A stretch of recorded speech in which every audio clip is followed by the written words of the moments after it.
Bien, estamos en una era, en una época en donde parece ser que lo espectacular, lo visible, aquello que impacte, así sea momentáneo, es más importante que lo trascendente. De hecho, es muy triste que los milagros hayan caído en esa categoría, de mostrar más a las personas, mostrar más lo inmediato, que cumplir el propósito bíblico por el cual Dios hizo milagros en el tiempo o en los tiempos de la historia de la redención. De hecho, ha sido tanta la confusión que se ha creado alrededor de los milagros que hoy en día, en plena era, entre comillas, carismática, es muy difícil definir lo que es realmente un milagro. De hecho, la confusión llega a unos extremos enormes cuando se dice que un milagro es la suspensión temporal de una ley natural. Eso no está a tono realmente con lo que nos muestra la palabra de Dios. Si nosotros nos enfocamos en mirar los milagros dentro de la historia de la redención, que es el propósito particular por el cual Dios lo dio, para mostrar su gloria, para mostrar su reino, nosotros tenemos que entender que Dios tiene todo el poder para obrar sin necesidad de violar ninguna de esas leyes. Recuerden algo, las leyes naturales no son más que la observación de eventos que se repiten una y otra vez, pero que muchas veces ni siquiera pueden ser explicados. Por ejemplo, nosotros no podemos explicar más allá del cálculo que hacemos sobre la gravedad, que el cuerpo mayor atrae al cuerpo menor a nivel espacial, o que la gravedad que es una constante, pero realmente el por qué existe la gravedad no lo sabemos. De hecho, los astrónomos se sorprenden porque hay una gran cantidad de masa faltante y dicen que lo que falta de masa es una partícula que se llama la materia oscura, pero que no puede ni medirse ni detectarse.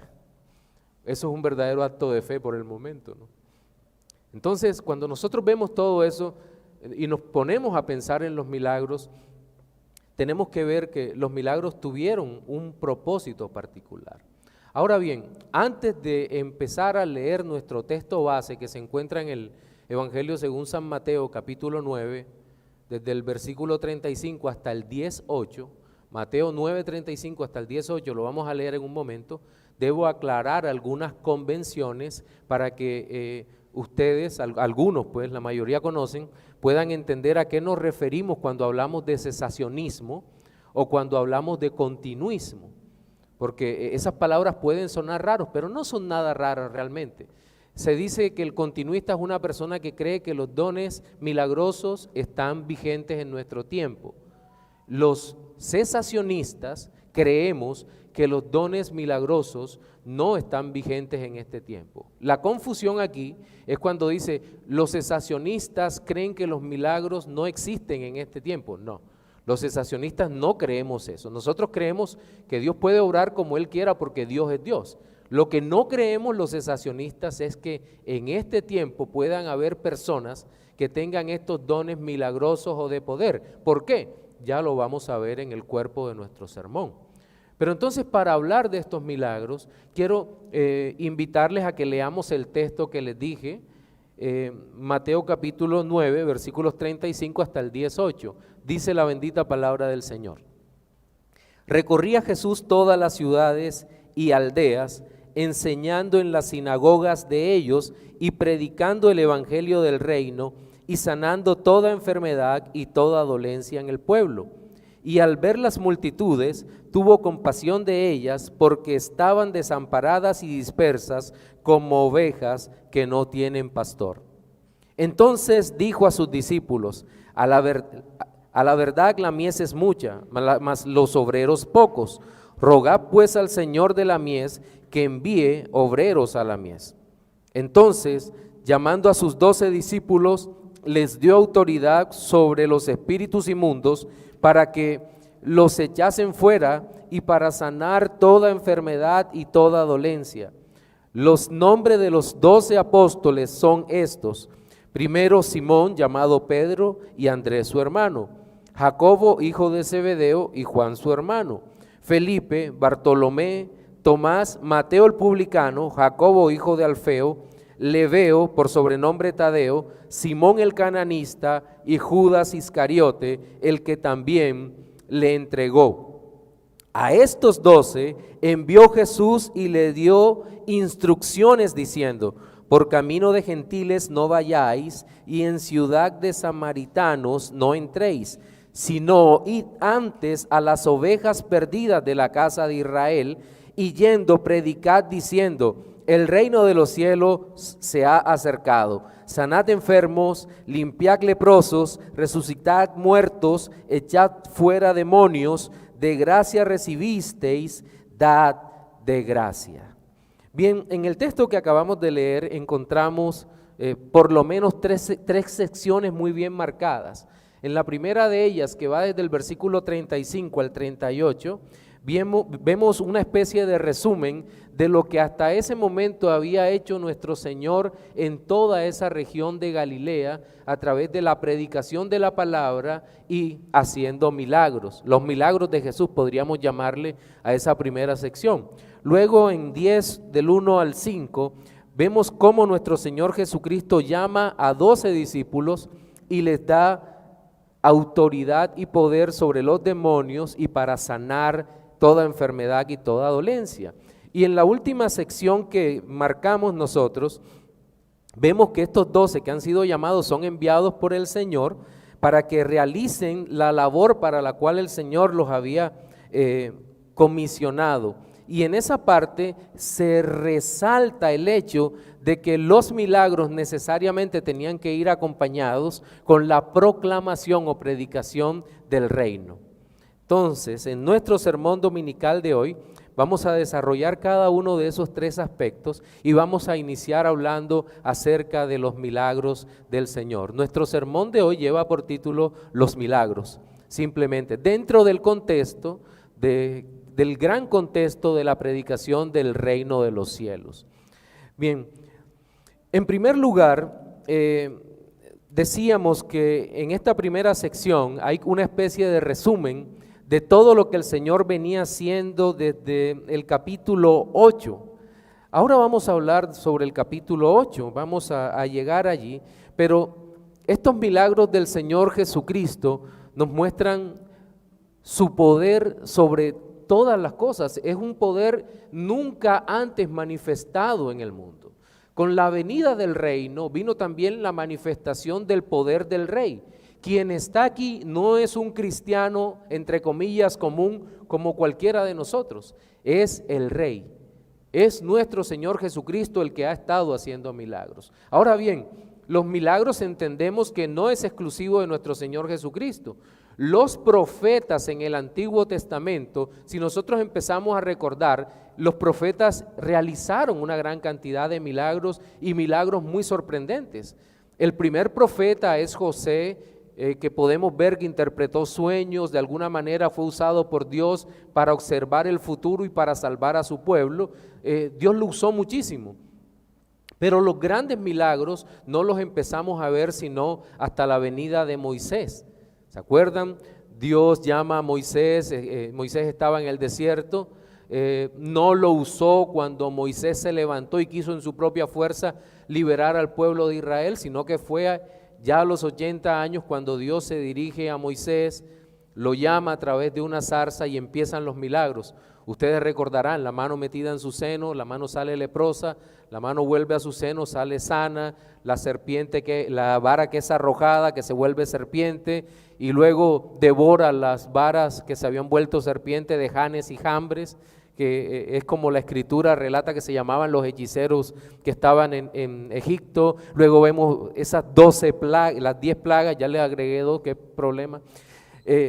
Luego de todo esto sale Moisés, abre el mar rojo y empieza su marcha por el desierto, pero nótese que todos estos milagros están relacionados con la historia de la salvación. Todos. No solo son para beneficiar a un pueblo que Dios ama, que ha escogido desde antes de la fundación del mundo, sino que todos y cada uno de estos milagros tiene una relación profunda con la historia de la salvación. Y podemos ir un poco más adelante, pero todo el patrón se va a repetir en el Antiguo Testamento. Josué entrando a la tierra prometida, se detiene en las aguas del Jordán, pasan en secos, ¿para qué? Para que el pueblo que ha sido liberado pueda entrar en una comunión íntima con Dios que los llama. Canaán representaba una especie de templo en donde el pueblo de Dios entraba a adorar a su Dios, y en ese templo obviamente había sacerdotes, levitas y una gran cantidad de símbolos que apuntaban a Cristo, y allí se siguieron desarrollando los milagros para salvación del pueblo de Dios. Por ejemplo, la caída de las murallas de Jericó ocurren para salvación del pueblo de Dios. Y todos y cada uno de los eventos relacionados con los milagros no es simplemente por la compasión de Dios, que sí se muestra la compasión de Dios, sino que todo está amarrado a esta gloriosa historia de la redención. Ahora bien, llegamos al Nuevo Testamento, y en este capítulo 8 y de aquí en adelante vamos a encontrar una y otra vez a nuestro Señor Jesucristo haciendo unos milagros que jamás habían sido hechos. Nuestro Señor Jesucristo aparece aquí como el profeta, no como un profeta, sino como el profeta, aquel que había de venir, aquel que es el cumplimiento de todos los tipos proféticos por su poder, por su enseñanza, por su palabra. De hecho, en el versículo 35 nos dice que recorría Jesús todas las ciudades y aldeas, miren, enseñando en las sinagogas de ellos, y predicando el evangelio del reino, y sanando toda enfermedad y toda dolencia del pueblo. Es decir, el reino de los cielos era presentado por Cristo el Señor como algo integral, una manifestación de poder, sabiduría, pero ante todo de salvación, Y el que está aquí, el que está enseñando aquí, es el Rey de Reyes y Señor de Señores, no es cualquiera. Bien, en el capítulo 8 nosotros observamos, en primer lugar, que nuestro Señor Jesucristo sana a un leproso, y simplemente dice la palabra: quiero ser limpio. El leproso le había dicho: Señor, si quieres puedes limpiarme. Y él dijo: quiero ser limpio. Y luego el Señor le dice que que se presente ante los sacerdotes como testimonio para ellos. Es decir, que dieran el testimonio de que el Mesías estaba en aquel lugar, y los milagros validaban la realidad de que el Mesías había llegado. Ninguno podía hacer las cosas que el Mesías hacía. Luego nuestro Señor Jesucristo sana al siervo de un centurión romano y hace un cuestionamiento. Dice: de cierto digo que ni aún en Israel he hallado tanta fe. Nótese que no podemos dividir la fe, y que una fe que obra para milagros y una fe que cree en el Señor. No, tenía que ser una fe completa. La fe no tiene partes, no puede ser dividida, porque es un don que Dios regala para creer en Él. Entonces, en esta parte notamos también que el milagro está asociado con la salvación. Y luego Jesús sana a la suegra de Pedro, y lo que observamos es que esta mujer tenía fiebre. Nuestro Señor toca la mano, ella se levanta y empieza a servirle, y aquí aparece tal vez una de las declaraciones más poderosas acerca de los milagros del Señor. En 8:17 dice: para que se cumpliese lo dicho por el profeta Isaías cuando dijo: Él mismo tomó nuestras enfermedades y llevó nuestras dolencias. El evangelista Marcos, el escritor del Evangelio, lo que nos está diciendo es que los milagros de alguna manera están prefigurando la obra expiatoria de Cristo, porque él cita Isaías 53:4, en donde se está hablando del siervo sufriente. Cada uno de estos milagros lo que nos está haciendo es llevar la vista hacia la cruz del Calvario, para que nosotros podamos observar que esto ocurría como parte de la historia de la redención. Ya hablamos un poco sobre Jesús cuando calma la tempestad. Posteriormente se ve un milagro en donde sana a unos endemoniados en la región de Gadara, cuando también el Señor sana a un paralítico y vuelve a recordarnos la relación de los milagros con la salvación. El paralítico es llevado ante el Señor Jesucristo, nuestro Señor Jesucristo lo ve y le dice: tus pecados te son perdonados. Todos empiezan a murmurar: ¿cómo así? ¿Por qué Él se atribuye el hecho de la capacidad de perdonar pecados? Solo Dios perdona pecados.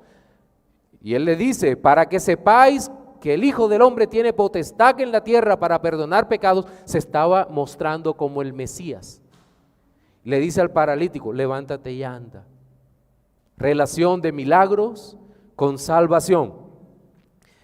Y luego vemos el milagro de la hija de Jairo y la mujer que tenía el flujo de sangre, el mismo patrón. Los dos ciegos que reciben la vista, es bastante dramático. Ellos empiezan a gritar: Jesús, hijo de David, ten misericordia de mí. Lo reconocen como el Mesías Rey y él opera en ellos la salvación.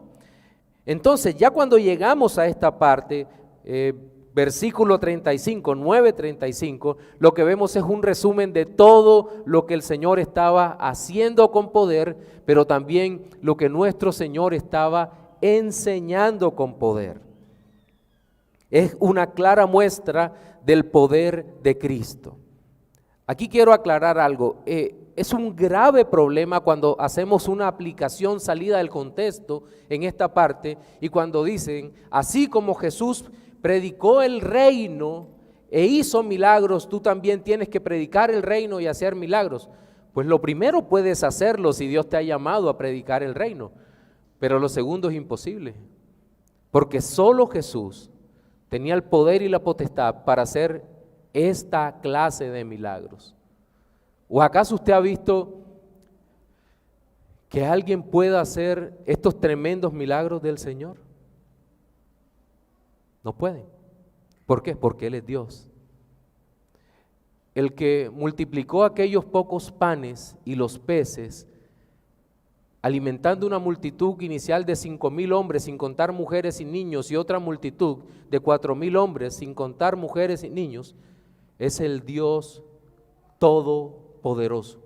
El tipo de poder que se necesita aquí es un poder absoluto y total sobre todas las cosas. Es Cristo el que hace esto. Miren, aquí creo que se puede entender mejor la diferencia entre las cosas cotidianas que Dios hace que funcionen a través de su providencia y las cosas en donde Dios interviene de manera especial y visible en lo físico. Eso es un milagro.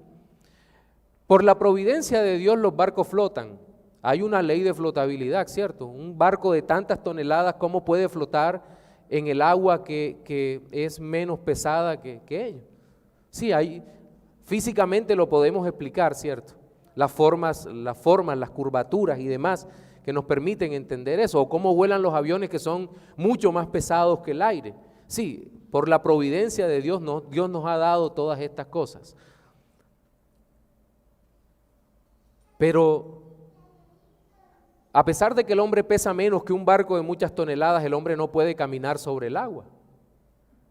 Y nuestro Señor Jesucristo caminó sobre un mar, sobre un tremendo mar, picado, con olas altísimas, y mandó a uno de sus discípulos que caminara sobre el mar. Eso solo lo hace el Señor, una intervención directa. ¿Por qué? La naturaleza es suya y Él ordena a la naturaleza que haga todo aquello que Él quiere que haga. Eso lo hace el Señor y todo lo hizo con relación a la historia de la salvación. Ahora bien, en el versículo siguiente, en el versículo 36, nosotros vemos que el Señor tuvo compasión de las multitudes porque eran como ovejas que no tenían pastor. Y cualquiera podría separar la narrativa de esta realidad. ¿Cómo así? ¿Se da cuenta, pastor, que el Señor también hace milagros sin conexión con la historia de la salvación? Pues no. Aquí la compasión que se refiere es la compasión divina para perdón de pecados y todo el texto nos muestra esa realidad. ¿De qué se compadece el Señor Jesucristo?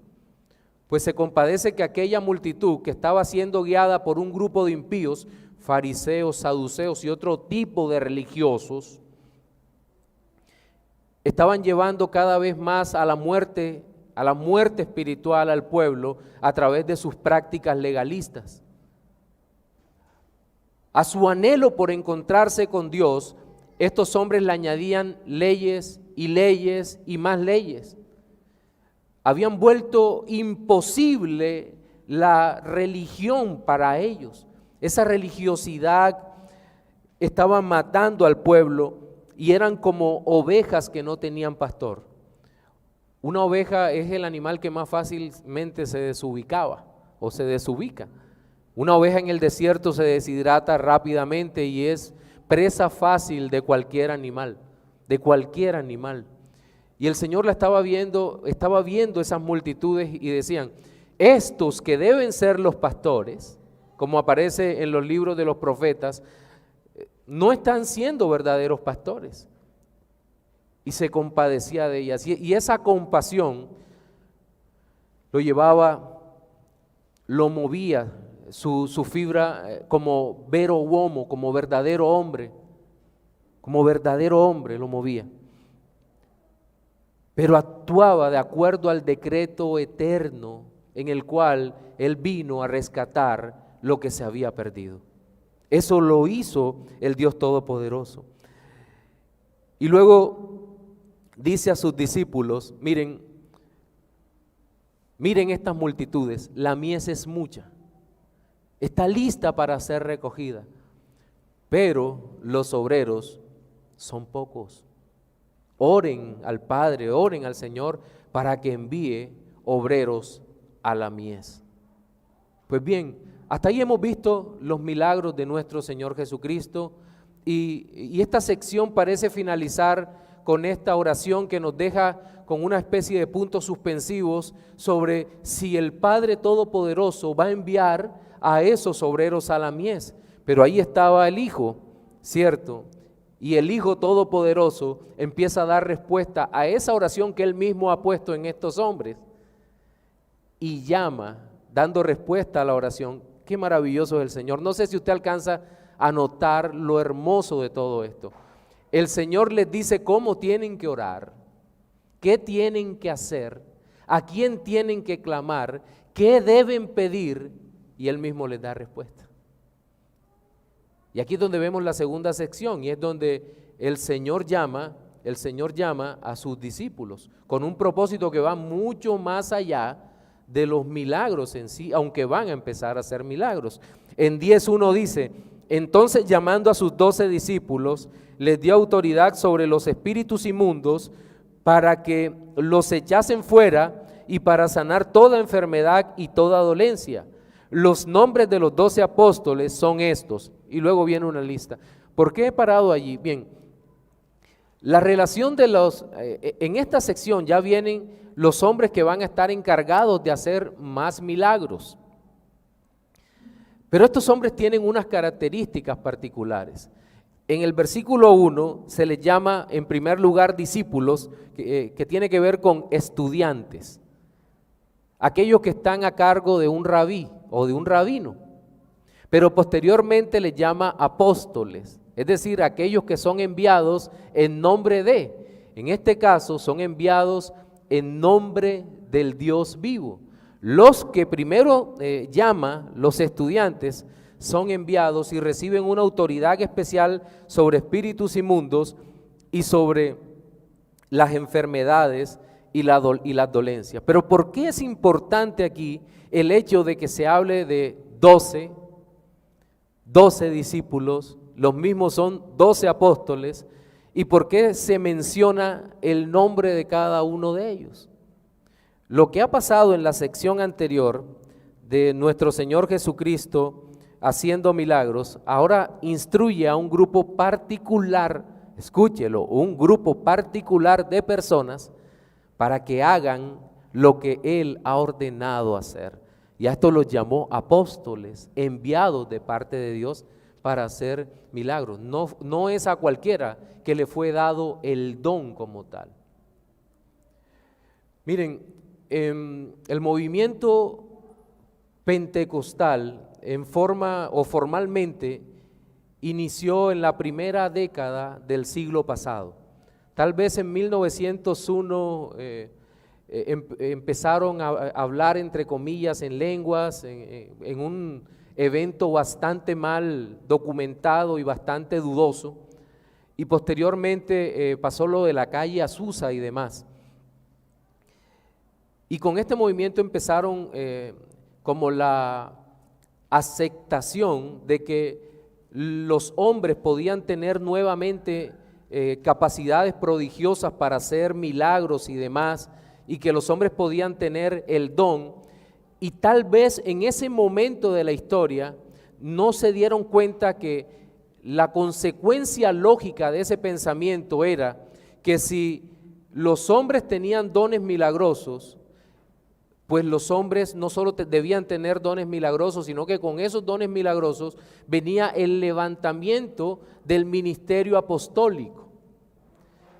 Y peor aún, si el ministerio apostólico se estaba levantando y el ministerio profético estaba volviendo a ser puesto en escena, significaba en primer lugar que estos hombres que se llamaran apóstoles y profetas tendrían el poder de hablar siendo inspirados por Dios. Esto es grave. Es decir, las palabras que estos hombres dijeran tendría el mismo peso de lo que la santa y bendita palabra de Dios tiene. Esa es la consecuencia lógica. Y obviamente dentro de la historia se empezó a dar ese movimiento, y hace más o menos 50 o 60 años empezó un incipiente movimiento llamado movimiento apostólico, en donde los hombres empezaron, muchos ministros pentecostales y carismáticos, empezaron a llamarse a sí mismos apóstoles y profetas. Ya no eran simplemente hacedores de milagros, sino que ahora decían, tenemos toda la autoridad para hablar de parte de Dios directamente a los corazones de los hombres. Wow, y cuando uno ve eso, y si uno más o menos conoce la Escritura, de inmediato tiene que decir, no, aquí está pasando algo que no es verdad. La Biblia nos enseña, para los que apuntan en Hechos capítulo 1, que para que una persona pueda ser llamado apóstol, tenía que haber visto a nuestro Señor Jesucristo.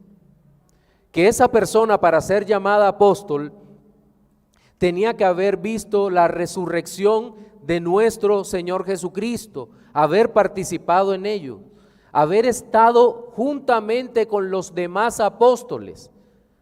Eso es lo que nos dice la palabra. Ahora vuelva y mire el texto que estamos leyendo en 10 del 1 al 5. ¿Se da cuenta que allí es el Señor Jesucristo el que los llama? Llama a sus discípulos, llama a sus apóstoles y les da autoridad sobre demonios, sobre enfermedades y dolencias. Es decir, les da el poder para hacer milagros. ¿Quién se los da? Cristo, encarnado, en persona. No fue que soñó, no fue que creyó, no fue que vio, no fue que otro profeta le dijo, no.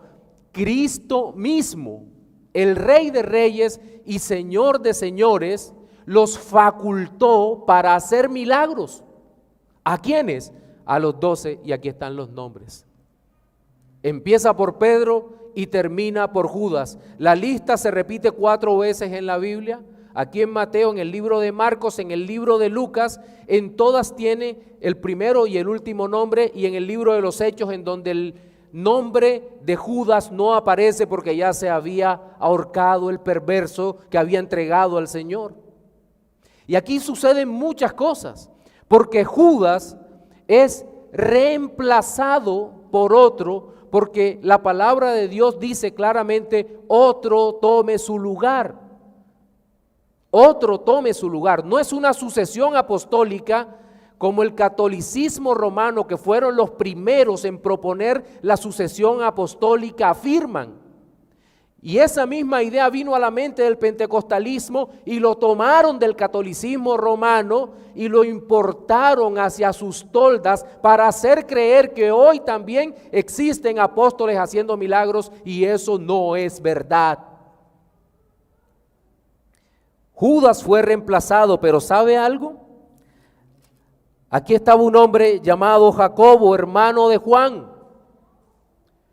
Y Jacobo, el hermano de Juan, fue muerto a espada y jamás fue reemplazado. ¿Por qué? Porque la sucesión apostólica no existe.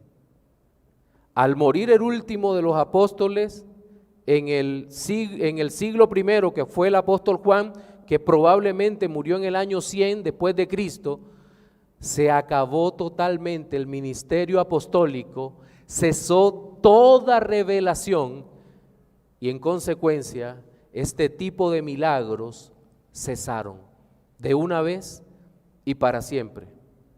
Ah, pastor, pero es que el reino de los cielos debe ser predicado con poder. Nosotros predicamos con poder el reino de los cielos, en el poder del Espíritu Santo de Dios. Pero no hay hombres haciendo milagros en este tiempo porque ninguno de nosotros ha visto físicamente al Señor Jesucristo.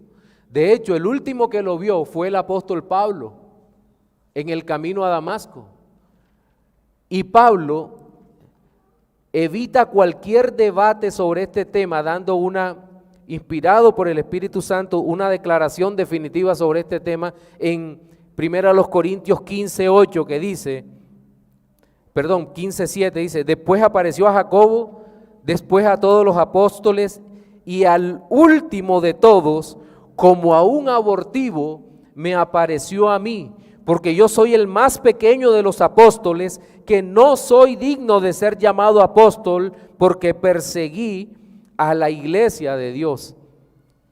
Él mismo se llama el último de todos que fue escogido para ser apóstol, fue el apóstol Pablo. De manera que si alguien dice, no, es que yo vi a Cristo resucitado, pues tú eres un gran hereje. Tú eres un gran hereje y eres un mentiroso y no me da miedo decírtelo. Y si tú estás viendo y dices que eres apóstol, eres un gran mentiroso. Tendrías que tener 2000 años y haber visto al Señor resucitado. Y el Señor no se te va a aparecer a ti, porque el Señor se muestra en nuestras vidas a través de su palabra. Entonces Dios escogió a estos hombres, pero los escogió para hacer mucho más que el milagro, sino para proclamar el reino. El milagro era lo que validaba su carácter de apóstol, de parte fundamental de la iglesia, de base, de columna de la iglesia, y para eso el Señor los envió al mundo.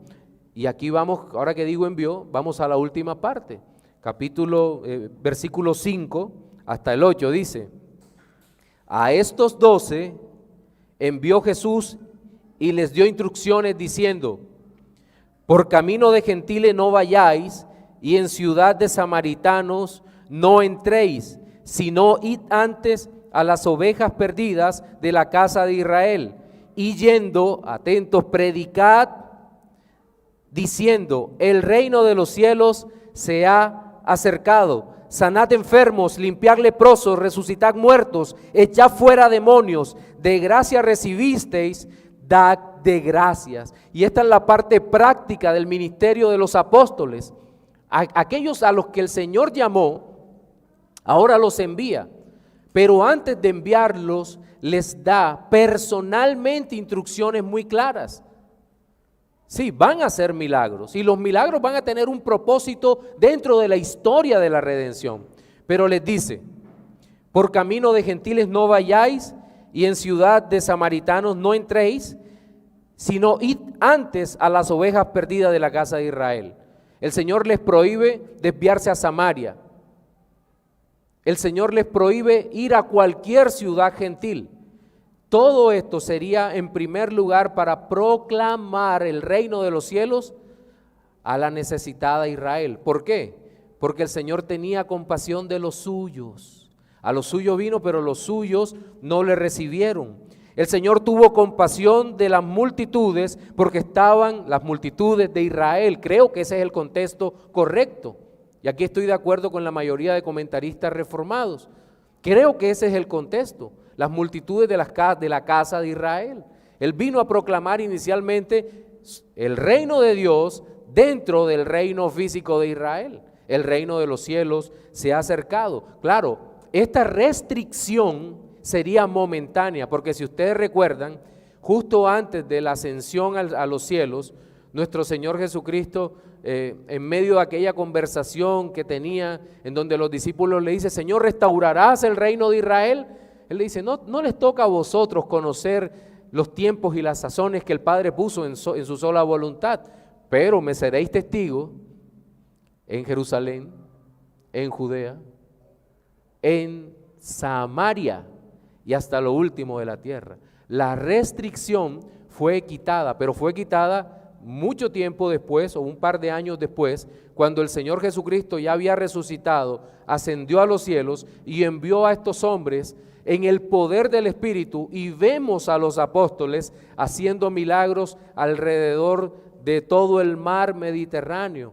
Sobre todo el libro de los Hechos nos muestra los milagros de Pedro y Juan, los milagros de Pablo y de algunos otros hombres que hicieron milagros supervisados por los apóstoles, como el caso de Felipe. Es decir, bajo la autoridad de los apóstoles, mientras los apóstoles estuvieron vivos. Y estos hombres hacen exactamente lo que el Señor les dice, van antes a las ovejas perdidas de la casa de Israel y llevan un mensaje particular. ¿Cuál? El mismo mensaje que había predicado nuestro Señor Jesucristo. El reino de los cielos se ha acercado. ¿Y cuál era la huella? ¿Cuál era la validación de que el reino de los cielos se había acercado? Los milagros. Los milagros. Tenía que tener un mensaje coherente, es decir, la palabra de Dios tenía siempre que apuntar a Cristo como Señor y Salvador. Cristo es el Salvador. ¿Y cómo validaban que fuera verdad que Cristo es el Señor y que ellos eran los enviados? Pues a través de los milagros. Los milagros que ocurrían en ese momento, no había Biblia y algo tenía que validar esa verdad. ¿Qué? Sino los milagros del Señor. Los milagros que Él les había mandado hacer. Miren, yo no sé si ustedes recuerdan un evento en donde los hijos de un tal Exeba, al parecer los llamaron porque había un endemoniado. Y entraron aquellos 7 hombres a sacar el demonio, y el endemoniado los desnudó, los volvió pedazos y lo echaron fuera. ¿Y recuerdan las palabras del demonio ese? A Pablo conocemos y sabemos quién es el Hijo de Dios, pero ¿ustedes quiénes son? Un apóstol, el poder de un apóstol. Y evidentemente, como decíamos en el sermón acerca de la guerra contra las tinieblas, lo único eficaz en este tiempo para echar fuera al demonio en el corazón de los hombres es el poder del Evangelio. Porque cuando una persona cree y se arrepiente, el Espíritu Santo de Dios que entra a morar en nosotros no comparte la morada con nadie. Por el poder del Señor. El reino de los cielos se ha acercado. Sanad enfermos, limpiad leprosos, resucitad muertos, echad fuera demonios. De gracia recibisteis, dad de gracias. Y me encanta cómo cierra esta sección. Seguramente hay muchas más cosas que pudiéramos enseñar, pero no nos da el tiempo. Pero me encanta cómo cierra todo eso y la orden específica que el Señor le da a los apóstoles. ¿Qué les dice? Les dice, todo el poder que han recibido, la gracia que les ha sido dada, mediante la cual ustedes pueden echar fuera demonios, sanar personas, resucitar muertos, todo esto, hacedlo gratis. Hacedlo gratis. Hacedlo de balde.